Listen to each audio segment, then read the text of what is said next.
এই গ্লাসে 4 জনের মতো চা করব, তো দেখা যাক আইডিয়াটা কতটা ঠিক হয়। হাউ আই ম্যানেজ ইট।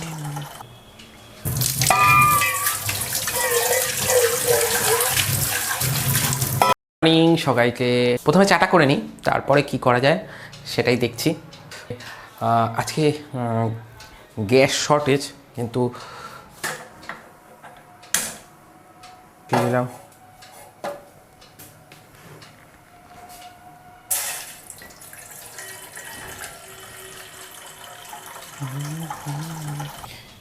এই 4টে কাপ একটু ধুয়ে নিই,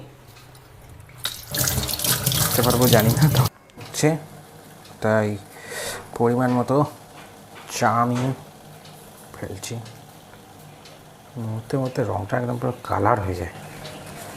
করছি মা, তাই প্রথমে চিনি দিচ্ছি না। মা সুগার পেশেন্ট, চিনি ছাড়া প্রথমে চাটা করে দিচ্ছি, তারপরে আমাদের চাটাতে চিনি দিয়ে দিচ্ছি।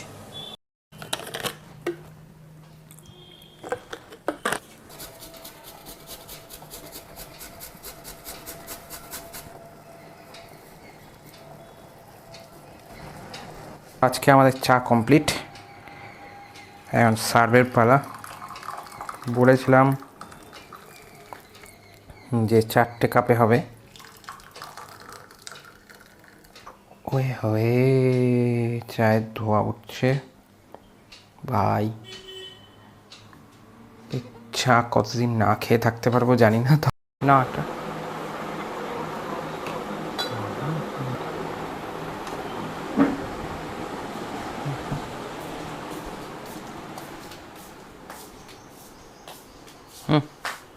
বি হয়েছে, হেভি। হা হা হা। সকালে এই চাটা ছাড়া কখনোই চলে না।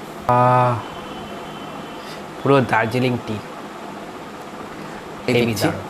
কালকেই দেখলাম পেট্রোল পাম্পে প্রচুর লাইন, আর এখন তো গড়ের হেসেলেও গ্যাসের সমস্যা চলে এসছে। খুব তাড়াতাড়ি মিটে যাক, এটাই আশা করি। সমস্ত পৃথিবী শান্তিময় হয়ে উঠুক, কারণ যুদ্ধের জন্য পুরো ওয়ার্ল্ড ওয়াইড সব জায়গায় পরিস্থিতি, এখন যা পরিস্থিতি সেটা মনে হয় না খুব তাড়াতাড়ি মিটবে। আশা করি খুব তাড়াতাড়ি মিটে যাক। আর এই গ্যাসের সমস্যা, পেট্রোলের সমস্যা, এগুলোর থেকে মানুষ যাতে তাড়াতাড়ি সুরাহা পেতে থাকে।